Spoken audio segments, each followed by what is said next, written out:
Hello, beautiful brothers and sisters. Welcome to another episode of the Mental Funkyverse. So, just a standard. Not a smoking lounge, even though I will be smoking. So recently, by recently I mean over the last week, I think it is, there seems to have been a significant shift in energy, which is sort of aligning to this idea and principle of no more bullshit, no more being taken advantage of, no more gifting energy, time, and attention to those who either do not deserve it or do not appreciate it, or who are ungrateful for it, or who take advantage of it and use you as a result of it, which is taking advantage of it. So, have I felt that? Have I acted upon that? Not in any massively significant way, but then again, I've not really had the opportunity to. So in the last few weeks, I've been way less social than I have been. And what I mean by that is I haven't gone out. Usually I'd go out at least once or twice a week. On the weekend, go do some karaoke, go spend some time with some friends in a couple of the, like, for instance, Pizza Garden, Nomad, Ambar, which is the karaoke place. And it's karaoke at Pizza Garden. Usually I tend to go where there's karaoke. I am and have always been a full convert to the religion of karaoke. Call back to an earlier episode. So,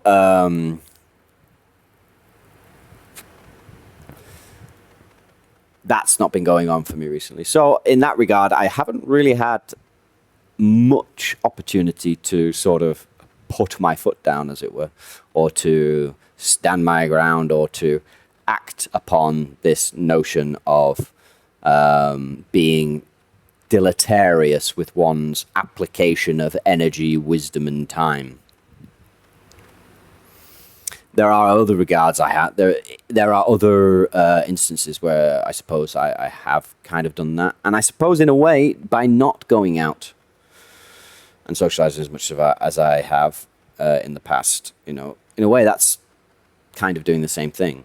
One could argue that, at least 2 or 3 times in any one given evening when I go out somewhere, that there will be moments of energy drainage, time drainage, wisdom drainage. But it's a weird one because I know recently Brother Lee's had a one who basically, after several weekends of going round there and talking with him, basically heard something she didn't like. What I like to say is, like, they finally hit their Lee glass ceiling. Their glass ceiling of Lee. Couldn't go any further than that. And usually when that happens, one of 3 things will happen. Either, so you could look at it on two scales. On this scale, on this end of the scale, they just, right, that's it, done, gone. Too much, not it. That's my glass ceiling. I don't like that. I don't like what you said. I resist it so much that I am now going to dismiss everything you've said up to this point and just throw it away because now I'm angry or pissed off or whatever, having a tantrum, or just, nah. I will have it my way, and I will prove that my way is better and I know better. Then there's the second option, which is, okay, there is a resistance and a reaction, but that resistance and reaction is acknowledged, but they will still remove themselves, but not forever. It will be maybe for weeks or maybe a couple of months, for example. I've been in that place with Brother Lee a couple of times. Wow. One time majorly, to be fair. One time majorly. The last one. And then there's the third option, which is acknowledgement of the resistance, acceptance that the resistance is there, and it might be that the resistance is wrong or misaligned, and that this requires some inner work and reflection, and then the willingness to sit there and break it down and go through it despite not liking what you're hearing and enjoying, but enduring it, being aware that, well, this is coming from a place of resistance, and until I can substantially prove that this is wrong, the act of resistance to it will be the wrong thing. Okay? Wrong thing. It will be the less prudent thing to be doing. So the more prudent thing to do would be to clamp down on it and go, right, okay, well then let's explore this, let's break this down until we arrive at a place where we find that either the thing I'm resisting is the greater truth or the higher truth, and then allow that to break down that resistance, release that resistance, because now you are in alignment with what is the higher truth. Or you might not. You might work through it until you realize, oh, well, actually, there was something to your resistance to it. There was something that wasn't aligned, but because you didn't just throw it all away and storm off, so to speak, in indignation, you were able to more deeply explore it, go through it, and then arrive conclusively at what exactly it is that was in alignment, out of alignment, whether or not, how close to the mark you were. It might turn out you were close to the mark, and you were right to resist that thing.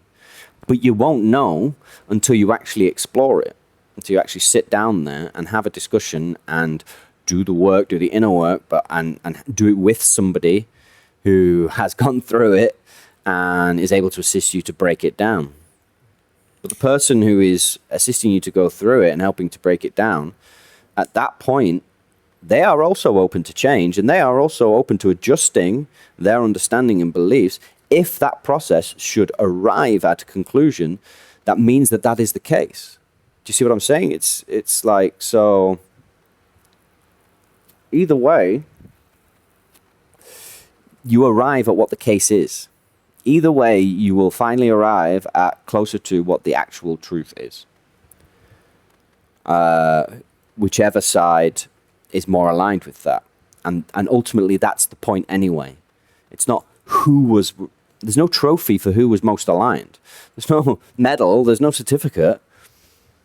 The goal and the reward, the trophy, is the truth itself.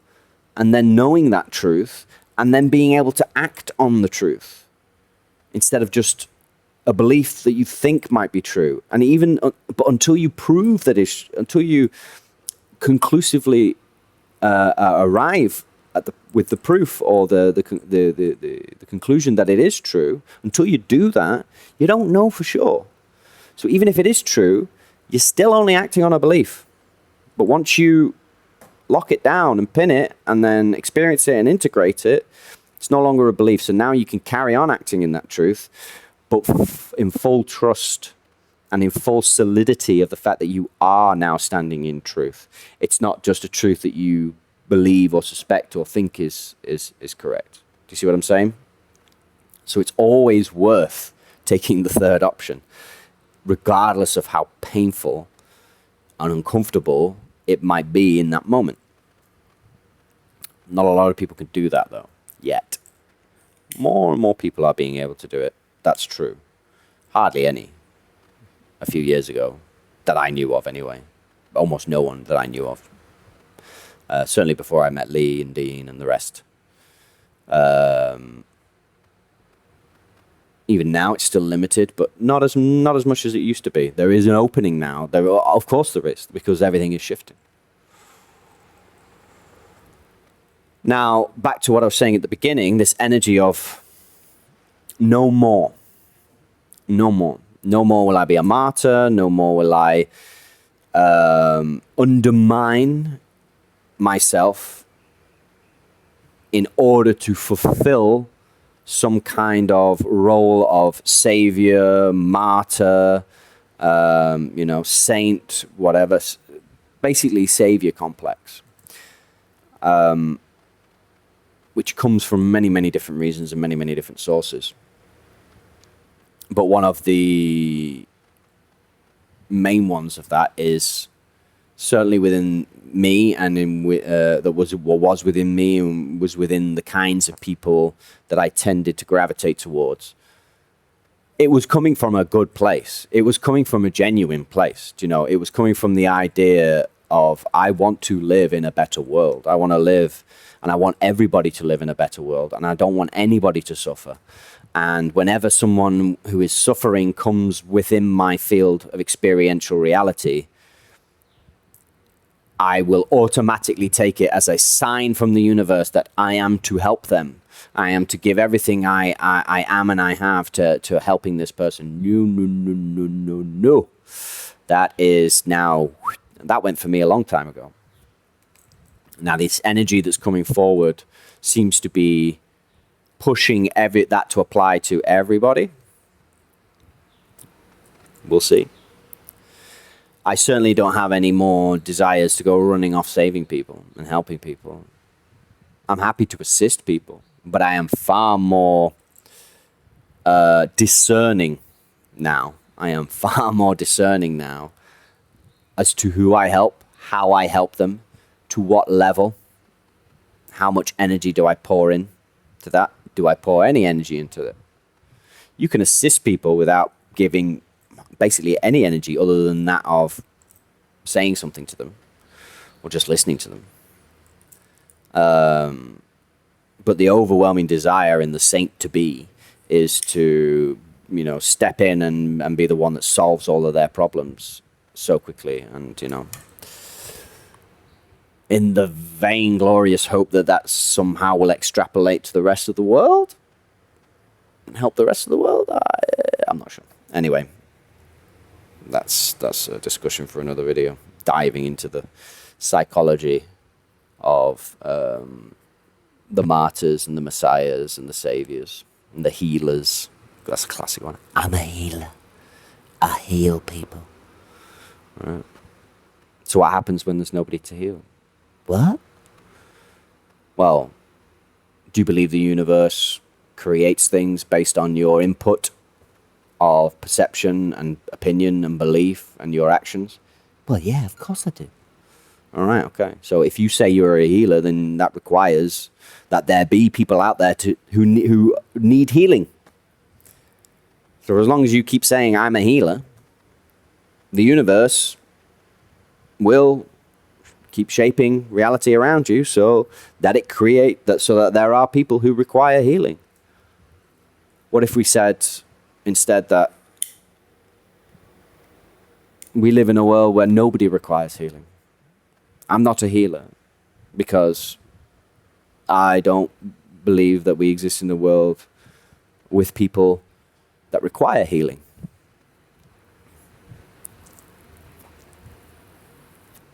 What if we all said that instead? Maybe that might change things. Instead, we live in a world where, people believe that we require healers. And in fact, there are whole multi-trillion-dollar industries that revolve around the requirement of having people to heal.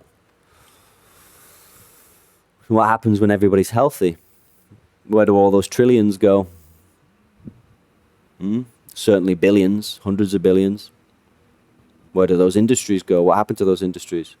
No, we require people to be unhealthy. We require people to be diseased, and in a state where they feel they require healing and attention, medical attention. Well, so for as long as that's true, there's money to be made.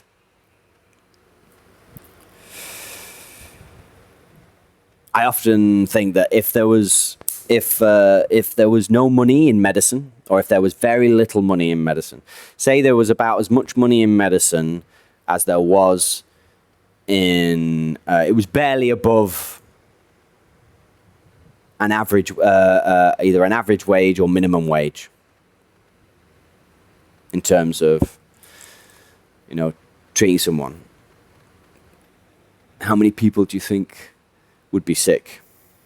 Do you think there would have been as many people sick in the world today as there are now if people who earn money, lots of money, and businesses and companies and corporations, whole industries earning millions and billions and trillions, up to trillions of dollars globally, if that wasn't the case, if you wouldn't earn any more than if you were running, I don't know, restaurants or whatever, I imagine that the requirement, that sick people would drop right down. Right down. For a couple of reasons. One,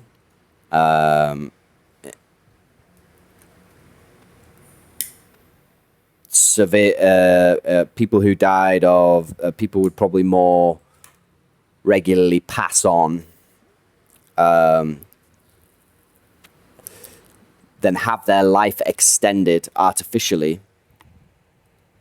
And then oftentimes having children, because their life's been extended artificially, even though it's in a state of pain and suffering and discomfort, they're never able to be productive. They're only ever able to take from the state. But their lives are prolonged, so they end up still having children. And then those children inherit those conditions. Or if they don't inherit the conditions, they grow up to be very sickly because that's the energy they're surrounded by, diseased energy. And then that adds and adds and adds and adds and adds. And you see, in the past, the strong would survive. Those who were able to overcome their disease, their illness, and then move forward, would have strong constitutions, good immune systems, good states of mind, would not have diseased states of minds, diseased states of minds. And when they have children, that gets passed on. And secondly, the drive to create conditions environmentally and within our food, within the things we eat, the things we drink, and within the environment we exist in, the drive to create and allow poisons, chemicals, certain compounds to be exposed to people, or people to be exposed to them, wouldn't have happened. It wouldn't have happened. And there probably would have been a lot more consideration towards making the compounds and things the processes that we used a lot less disease causing, a lot less harmful, because it's more productive and would make more quote unquote money in the long run to have a healthy population than it would be to have a sick population. Right now, it makes far more money to have a sick population than it does to have a healthy population. Up to a point, which we are now fast approaching, I think. We are quite closing. We're approaching now the moment where the profits derived from people's sickness and illness and disease is now tipping the balance, and it's now becoming more and more the case that it's only benefiting those industries and people tied in those industries. And the detrimental effect on the mass has increased to the point now where the reduction in productivity in all other sectors and industries as a result of an increase of disease and physical illness has now tipped the scales. So it's detrimental that way. I think probably the heyday and the height was like the late 90s to like 2010, That was sort of like probably the sweetest spot, where there was still enough people to be economically healthy enough to be economically productive across the board in other industries, while still having a significant amount of the population in constant need of medical treatment, pharmaceuticals, etc., etc. but they got greedy, too greedy. Also tied in with the fact that there is a genuine desire to reduce population. So, yeah. Anyway, that's a kind of tangent, gone off on there. But yeah, on the individual one-to-one, stop trying to save people. Stop trying to help people. You can't help people. People can only help themselves. The only one who can help someone is themselves. That's it. End of. No more. You can assist. You can assist. You can guide. If you discern that the receiver of that guidance and the receiver of that assistance is, if not necessarily grateful, but a understanding of the value of the assistance and guidance you are giving. Okay, understands and appreciates the value in terms of the impact it will have should they take the reins and do the work and go forward and then grow. You know, really, it's invaluable, as they say, priceless. But do they know that initially? To some degree. If the answer is no, then, well, aside they shall go. Pay them no more heed. Don't be rude. Don't be, you know, there's no need to be aggressive or rude or you're not grateful. You don't understand the value of this. So you're just blah, blah, blah, blah. Get out of my life. You don't need to do that. You just go, okay. Fair enough. Good luck in your journey. And you move on to what it is you're doing or the next person or whatever. X, Y, and Z. It's not difficult. Applicational wise to do. It can be difficult internal wise if you're the kind of person who has always been inclined to try and help people and do the best for people. It kind of goes against the inner nature of that. But if you can overcome that, here's the thing, the irony is if and when you overcome that, when you do become more discerning, when you do conserve your energy and become wiser in where you apply it and how you apply it, the results you were looking for when you were throwing yourself at anyone and everyone who seemed to require help and assistance, because you felt it was your role and you had to be there for everyone regardless of anything, and ultimately regardless of what they do or did or didn't do or didn't, you know, I know within myself I did the absolute best I could because that is who I am and that is what I do. When that goes, you know, and you release that and you do become more discerning, you do become more wise, all of those things you were trying to achieve then, you start achieving that now with the new mentality, because that discernment, that wisdom in the decision and application of who and what to apply your energy and wisdom to has an amplifying effect.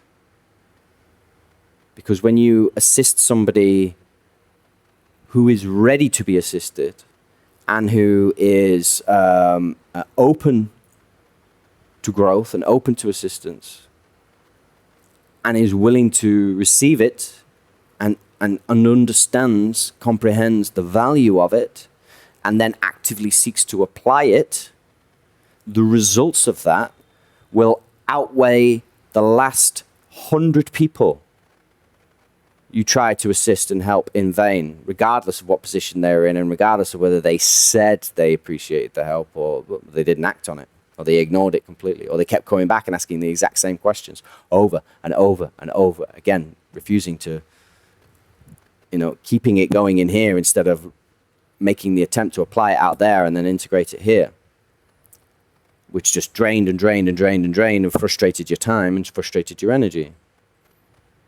But then when you become wise and discerning, you find you will also open yourself up to attract those who are absolutely now, or who are much more in alignment with that. And then when you apply wisely the energy to that being, whoever they are, they actually apply it, and woof, the results just blow everything else out of the water. Okay? So that's the energy we're moving into now. Okay? You could be as aggressive with it as you want if you like it, you know. Fuck you, energy drainers. Leave the gutter trash in the gutters. This Michael guy that Lee sent me a video of. Yeah, all right, I get that. You know, leave the gutter. Where does gutter trash belong? In the gutter. Step over them. All right, okay, mate. Steady. Calm down. All right, I get it, but all right. For me, it's just okay.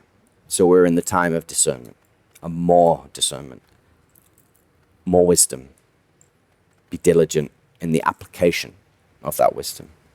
Be discerning in the application of that wisdom. That's enough. That's enough of the concept to understand all of that, you know, gutter trash stuff and all that. Right, okay. Yeah, I get it. It's very motivational speaker. It's very like...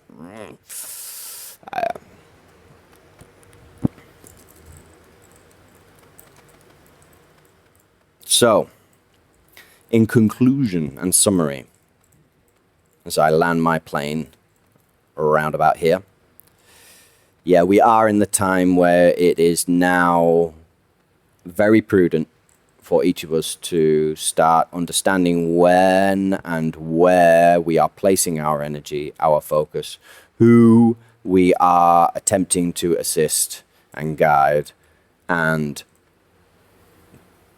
to now take our levels of discernment to a whole new level so that we can be wise in where we apply it and who we apply it to. So for now, just consider that. Just contemplate that. Just, you know, have that in the back of your mind. I'm not saying change it like that right now. Just sit with that understanding and that concept for now. Lee Mudway on the funky mental verse. He's got a good video on it. If you want to watch the whole gutter trash thing, guy, what's his name? Michael Ricardo. I'll just pull it up now quickly while I have you. So, and I will probably link it in the description below.